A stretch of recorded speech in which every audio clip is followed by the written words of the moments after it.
अरे KKRने पुन्हा एकदा दाखवून दिलं की मी हार्दिकला माझ्या टीम मध्ये घेण्यासाठी कोणत्याही थराला जाऊ शकतो. भाऊंनो, आज तुम्ही पाहू शकता की सध्याची सर्वात मोठी ब्रेकिंग न्यूज येत आहे की हार्दिक पांड्या सरांचा ट्रेड आपल्याला KKR सोबत होताना दिसणार का. याआधी 100 कोटी रुपये घेऊन हार्दिक पांड्या आपल्याला MI मध्ये गेलेला पाहायला मिळाला. मग 95 कोटीची ऑफर आपल्याला हार्दिक पांड्या नक्कीच नाकारताना दिसेल का खरंच हार्दिक पांड्या आपल्याला पुढल्या वर्षी IPL 2027 KKR कडून खेळताना दिसणार आहे. याचा उलगडा मी यानंतर तुमच्या समोर करणार आहे. पण सर्वात पहिल्यांदा आपल्या पेजवर नवीन असाल तर सबस्क्राईब मात्र नक्कीच करा आणि व्हिडिओ आवडला असेल ना तर एक लाईक नक्कीच बनतो यार. कारण म्हणून हे सर्व अपडेट मी फक्त तुमच्यासाठीच घेऊन येत राहतो आणि यानंतर 2027 चे सर्व अपडेट तुम्हाला आपल्या पेजवर नक्कीच भेटून जातील आणि ती पण आपल्या मराठी भाषेमध्ये. तर म्हणून सर्वात पहिल्यांदा हार्दिक पांड्या सरांचा ट्रेड यावर आपण चर्चा करणार आहोत. हार्दिक पांड्या सरांचा ट्रेड आपल्याला यावेळेस नक्कीच होताना दिसणार आहे. कारण 2026 मध्ये जे काही घडलं ना, IPL 2026 मध्ये हार्दिक पांड्या सरांच्या कॅप्टन्सी मध्ये बाकी प्लेयर जसे खेळले आणि फक्त हार्दिक पांड्या मुंबईचा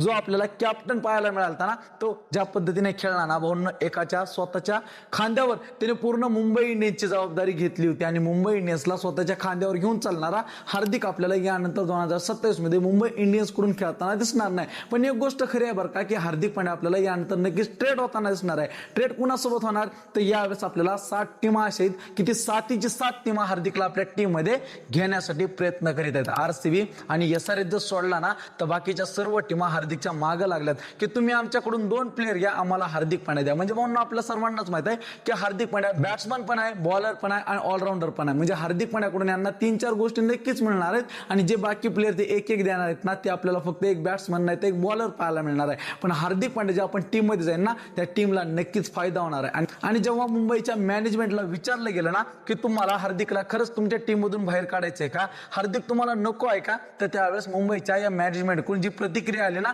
ते ऐकल्यानंतर मला असं वाटत आहे की खरंच भाऊंनो, हार्दिक पांड्या फक्त त्रसलाय, टीम नाही. हार्दिकला नक्कीच सामील करायचं आहे आम्हाला आमच्या टीम मध्ये. तो IPL 2027 नक्कीच मुंबईकडून खेळताना असणार आहे आणि हार्दिक स्वतःहून म्हणत आहे की मला मुंबई इंडियन्स सोडायचे. पण मला आणि हार्दिकला आणि पूर्ण टीमला हार्दिकची नक्कीच गरज आहे. जर हार्दिक नसेल ना तर आमच्या टीमला काहीही अर्थ नाही, असं यावेळेस आपल्याला मुंबईचे मॅनेजमेंट बोलताना दिसत आहे. आणि दुसऱ्या बाजूने पाहायला गेलं ना तर हार्दिक पांड्या मागच्या वेळेस 100 करोड रुपये घेऊन मुंबई इंडियन्स मध्ये आलता, हे आपल्या सर्वांनाच माहित आहे. पण यावेळेस KKR त्यांना 95 करोडची ऑफर देत आहे आणि 95 करोडची ऑफर पाहिल्यानंतर भाऊंनो खरंच माणसाचं डोकं नजर नक्कीच फिरणार आहे. पण एक गोष्ट मात्र खरी आहे की खरंच ही गोष्ट खरी आहे का तर नाही भाऊंनो. तुम्ही आपल्या थंबनेलवरच पाहिलं असेल की काय खरं आणि काय खोटं ही मी तुम्हाला यामध्ये सांगणार होतो. आणि ही गोष्ट खरे सांगायला गेली ना तर खोटी न्यूज आहे. कारण हार्दिक पांड्या आपल्याला ट्रेड तर होताना दिसणार आहे पण त्याला KKR 95 करोड देताना दिसणार